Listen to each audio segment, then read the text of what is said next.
Hello and welcome back.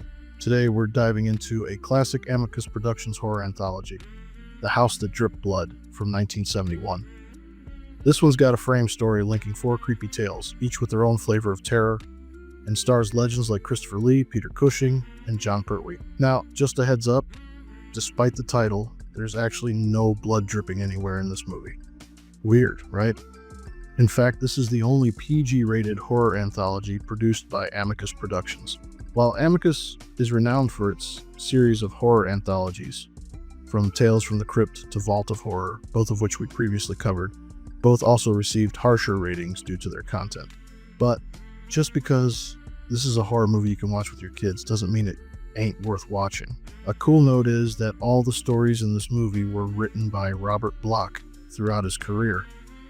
As always, I'll recap the story, and with anthologies, I'll pause after each segment to give some behind-the-scenes details, and I'll also place links down in the description so you can rent or purchase it for yourself, along with some links to other horror anthologies produced by Amicus Productions. But with all that out of the way, let's get into 1971's The House That Dripped Blood.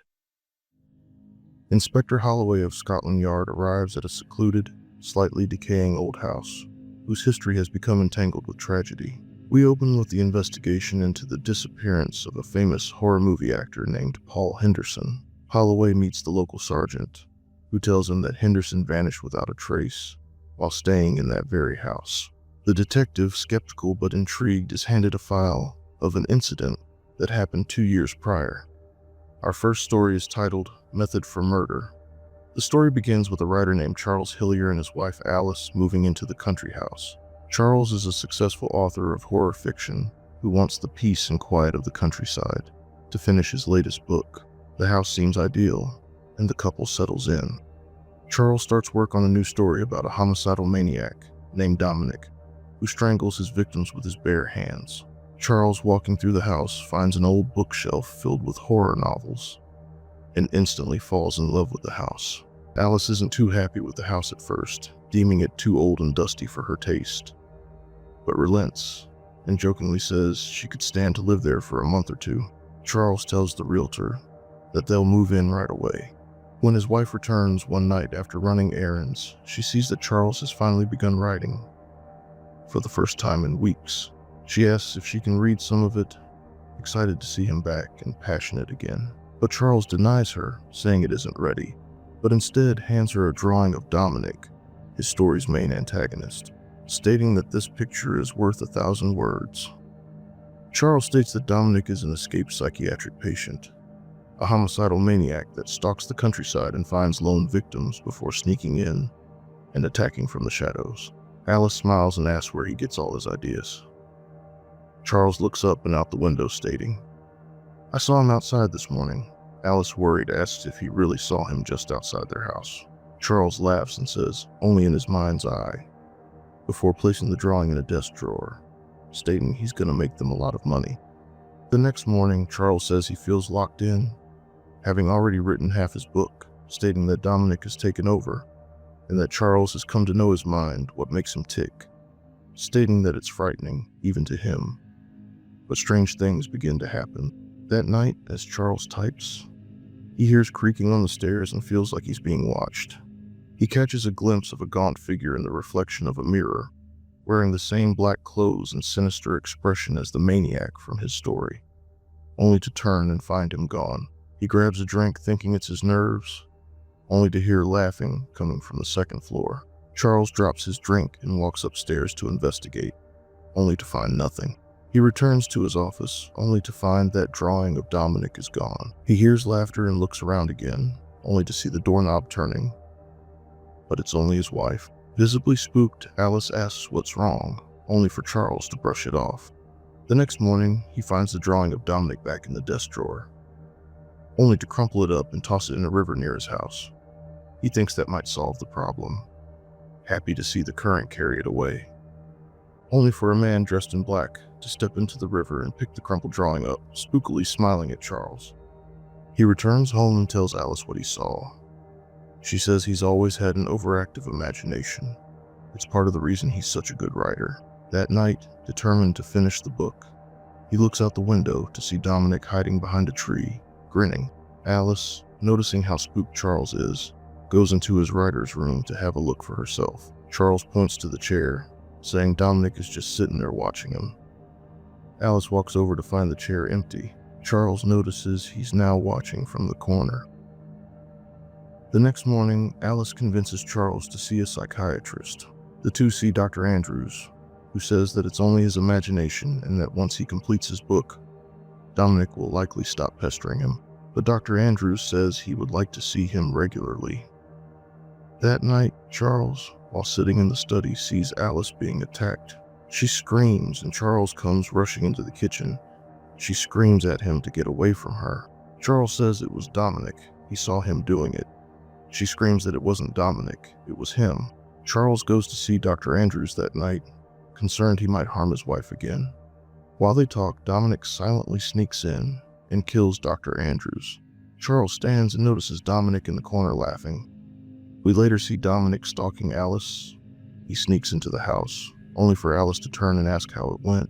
It's revealed that Dominic was an actor named Richard, who's having an affair with Alice. She's happy, saying that the royalties from Charles' books will give them all the money they need to go away together. Richard says he never got into playing anyone, but Dominic just felt right. The phone rings, and it's the police.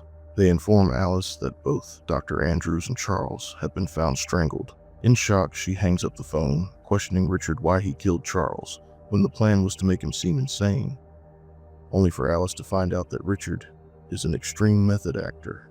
Oh, don't you see? They'll be looking for a killer. Perhaps they'll come looking for you, Richard. Richard? I don't know anyone called Richard. My name is Dominic.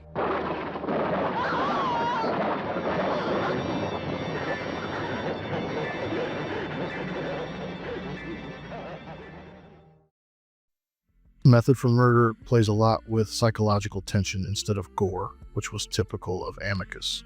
Also, the director, Peter Duffell, used lighting and camera angles to really make the house itself feel like a character, using editing to make it seem up until the last minute that it was Charles. Denholm Elliott, who played Charles, said that he had a blast filming the movie and was rumored to just be typing his character's lines on the typewriter to make it appear as if he was writing his book. The original story was first published in Fury magazine number 7, originally releasing in July of 1962, and followed pretty close to the original story. There was a bit more blurring of fiction and reality, and like in the movie, the big reveal is kept until the very end.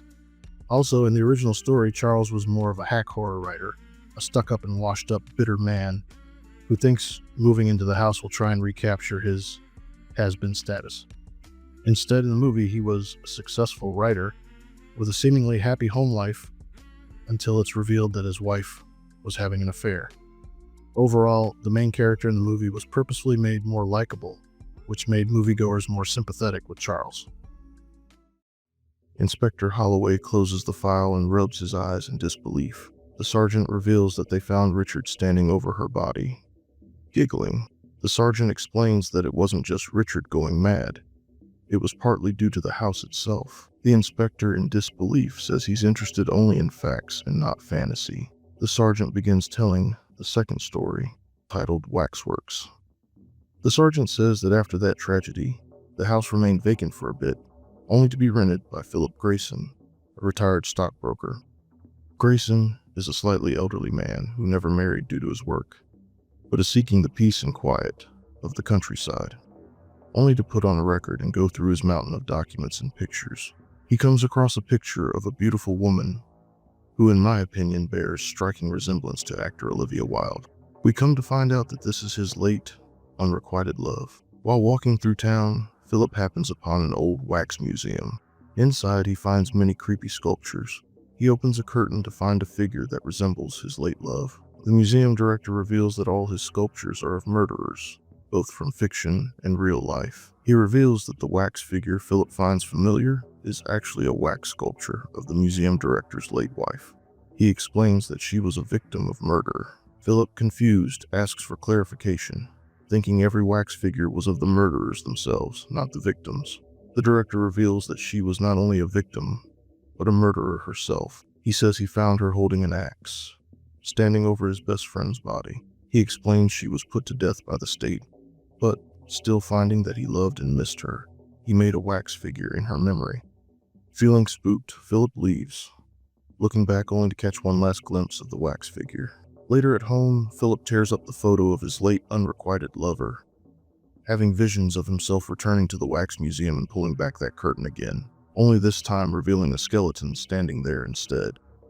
A knock at the door wakes him from his dream. Philip opens the door to find his long-lost friend Neville, who he quickly invites in. The two catch up over a drink of scotch. Philip is happy to have someone there and invites Neville to stay for dinner, even offers him the guest bedroom if he likes. It's becoming clear that being alone is causing some cabin fever. Neville finds the torn-up photo of the beautiful woman on the floor, stating that neither of them could have been a good husband to her, revealing they both had feelings for the same woman. Neville shakes it off, stating it doesn't matter since she's dead. The next day, the two go into town. They visit the wax museum. Neville pulls back the same curtain, revealing the same figure Philip saw earlier as the museum director watches in the shadows. After Neville leaves, Philip walks into town again and finds Neville's car outside the wax museum. He walks inside to find Neville looking in awe at the wax figure. When Philip calls his name, he quickly leaves, and Philip follows after. He finds Neville's car gone. Philip walks back home and finds Neville's car parked outside his house. Inside, Neville says he came back to apologize, stating he went back because the wax figure resembled the woman they both loved. Philip seems to accept his apology, stating that's why he didn't want to go into the museum in the first place. Both of them decide to part on good terms, saying that something is definitely wrong with that place. They both agree to never return as Neville leaves. The next morning, Philip gets a phone call from Neville, stating that he's staying at a hotel in the village and can't leave. He says it sounds strange, but he just has to stay and return to the museum. Philip advises him not to and says he'll be right over. Neville hangs up the phone, looking rather unhappy. Philip grabs his coat and heads to the hotel, but when he arrives, Neville's gone. He returns to the museum, only to find a severed head similar to Neville's, sitting on a platter. He turns around, only to find the museum director holding an axe. The director reveals that he was the one who killed his best friend out of jealousy, framing his wife, who was sentenced to death for the crime. He then embalmed her and displayed her in his museum. The director explains that other men have been drawn to her, even in death. In a violent struggle, the director says no one will have her but him and kills Philip. Later, a man walks into the museum. He pulls back the curtain, and the director appears behind him, remarking on the figure's beauty. The camera pans down and shows Philip's embalmed head is in her hands. He finally rests in the arms of his love, forever. Waxworks was based on a story from Weird Tales, volume number 33, originally releasing in January of 1939. Legendary actor Peter Cushing portrays Philip Grayson, who becomes captivated by a wax statue resembling his deceased would-be lover. His obsession leads to tragic events that unfold. This closely follows the original story's themes of obsession, love, and loss. Director Peter Duffell highlighted the significance of the Shepperton location, emphasizing how the house's architecture contributed to the film's eerie atmosphere. However, he felt that with the Wax Museum taking such a significant piece of the story, he didn't have the time to display Philip's cabin fever as much as he wanted to. Of course, Peter Cushing still sold every emotion of being trapped in the house alone, even in the limited time he had to show he was going slightly stir-crazy. The sergeant then says there was one other person who moved in before the man Holloway is investigating, and that it isn't the actual people, it's something with the house itself. Inspector Holloway then pays a visit to the realtor who's been renting the house out. He tries to tell the inspector that he tried to warn each tenant that there was something off about the house, but nobody listened. The realtor goes on to tell the story of the tenant named John Reed in our next tale, titled Sweets to the Sweet. Reed is a strict and analytical father who moves into the house with his young daughter Jane after the death of his wife. The girl is shy and withdrawn. Jane is scared when the realtor goes to start the fireplace. Reed says that fire scares her, though it's not revealed why. Reed, stating that he needs to return to the city often, seeks to hire a nanny to care for his daughter while he's away. He interviews Anne. Through their small talk, Anne reveals that not only was she a teacher, but she had a husband who passed away. Reed tells her that he doesn't want his daughter to go to a normal school because she seems to have some problems, and that Anne will be there not only to care for her, but to teach her as well. When Anne goes to meet Jane, the little girl is quiet and withdrawn. Anne tries to introduce herself, but Jane stays silent until Anne says the house is nice, and Jane now reveals that she doesn't like it. Anne tries to find out what's wrong, and Jane looks at the fire. Through the conversation, Anne finds that Jane is terrified by fire. She tries to appeal to Jane, explaining what fire is and what it's used for. Jane seems to come around, standing next to Anne as she explains, and is less scared of fire. Anne returns to Reed, stating that she'll take the job. The next day, the two walk around the house, and Anne tells Jade about the river, saying it might be nice to take a boat ride on the river one day. Later, the two read a book. Jane reveals that she's never played with toys and never even played with other children. Anne goes to make lunch. Jane elects to stay behind and look at the fire. Jane states that she sees pretty things in it, even saying she sometimes sees her mother. When Anne tells this to her father, he says it's ridiculous, because Jane never saw her mother, having died when Jane was only a baby. Anne tries to convince John to allow her to play with other children at a nearby park. John says no, not yet, and that he has his reasons. Anne agrees not to ask him about it under the condition that she is able to buy Jane some toys. Anne returns later with a toy doll that Jane seems to fall in love with right away. John comes and grabs the doll from Jane's grip, angrily stating that he thought Anne would buy educational toys. He throws the toy doll into the fire, and Jane leaves upset at her father. Anne and John have a heated conversation. Anne thinks John is so cruel to his daughter because she somehow caused the death of his wife. John reveals that's not the case. In fact, he's happy his wife died, stating that by that point he discovered what she really was. John leaves, and Anne is left confused, watching the doll burning in the fireplace. Later that night, Jane sneaks out of her room and down to the study, secretly reading a book. The next day, Jane is able to name every tree on their walk, noting that one used to be called a dark magic tree. Later, Anne finds the book that Jane has been reading. It's a book on witchcraft. After Jane goes to sleep that night, Anne talks to John. Mid-conversation, the power goes out and John is unable to find candles. He finds some, but notes that a few of them are missing. He questions his daughter, and she stays silent. John then smacks her unprovoked. The next day, as John signs papers, his arm begins to hurt him. It's revealed that Jane has made a doll of him that she's stabbing with pins from a pincushion, giggling as she does it, only stopping when Anne calls for her. Later that night, John begins having chest pains. Anne finds him yelling out in pain. As she goes to call for help, Jane is peeking out through a crack in her door, holding a doll of her father, removing the pin from its chest. John reveals that he's been hiding a secret, that he's afraid of his daughter, just as he was afraid of her mother, and that he knows she used the wax to make a figure that she's been using to torture him. When Anne tries to get the doll from Jane, she throws it into the fire. As the doll melts, John screams upstairs. Anne is frightened as she watches the figure melt while John continues screaming as a grin creeps across Jane's little face. Sweets of the Sweet was based on a story from Weird Tales, volume number 39, originally releasing in March of 1947. The story of a widower who hires a governess for his young daughter who is secretly a witch, leading to deadly confrontation. Again, follows closely to the source material. Christopher Lee's performance is noted for its intensity and gravitas, and the film adaptation emphasizes the gothic horror elements, with Jane's witchcraft playing a central role in the narrative. Lee's portrayal of a father grappling with his daughter's mysterious behavior adds a layer of tension to the segment. Christopher Lee was initially offered the role of Paul Henderson, but he declined, saying he didn't want to portray a vampire again. Lee had become closely associated with the iconic role of Dracula in Hammer horror films and was eager to avoid typecasting, stating he was kind of tired of it by that point, only to return to the role in 1972's Dracula AD and the 1973 movie The Satanic Rites of Dracula.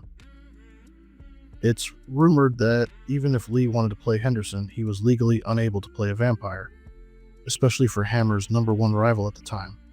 Hammer often expected exclusivity for their stars in major horror roles, though it's noted that while Lee wasn't strictly forbidden from appearing as a vampire elsewhere, he likely faced both professional and reputational pressure to avoid playing Dracula-like characters in other studios' productions.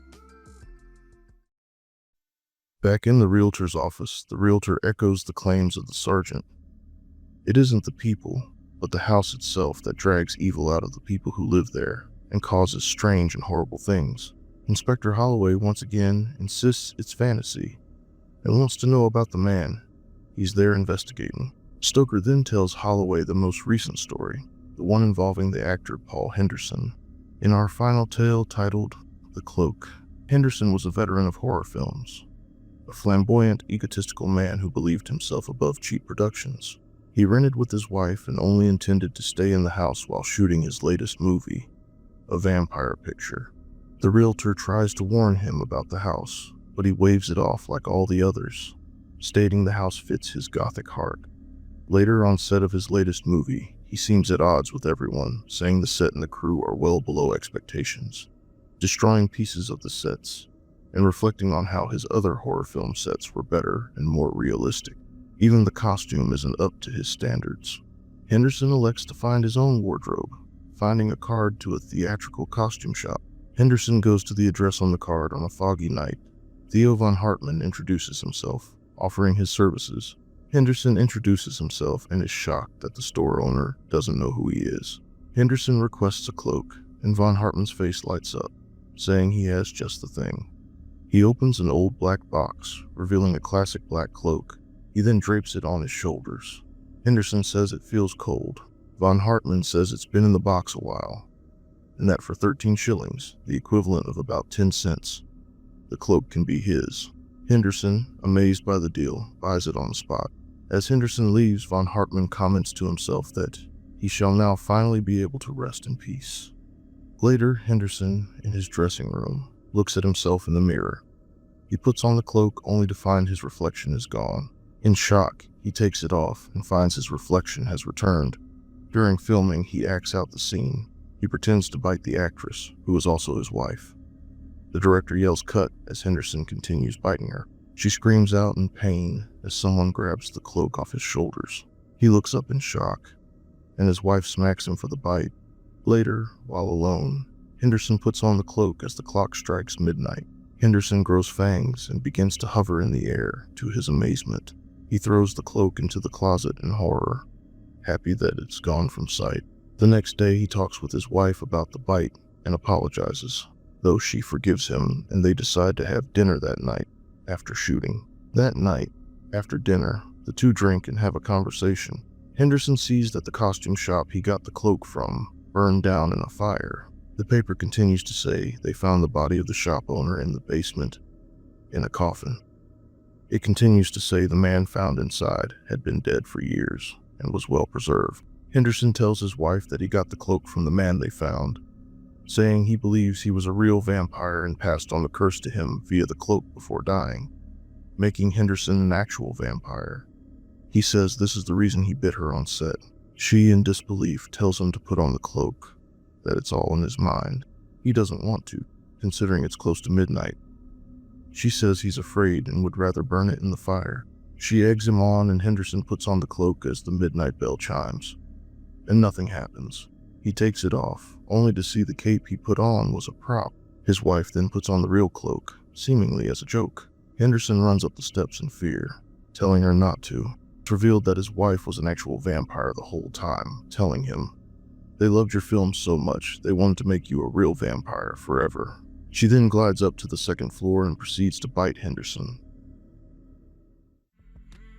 The Cloak was based on a short story from 1939, though the original source is iffy. The production, as stated after the last segment, wanted Lee to play Henderson. But after Lee said he would love to play a character, just not another vampire, caused the film team to switch gears and hired John Pertwee in the role instead. Pertwee revealed that he based his portrayal of Paul Henderson on his friend and co-star, Christopher Lee. This homage was evident in Henderson's theatrical mannerisms and exaggerated expressions. Interestingly, Lee was unaware of this inspiration until much later in the production.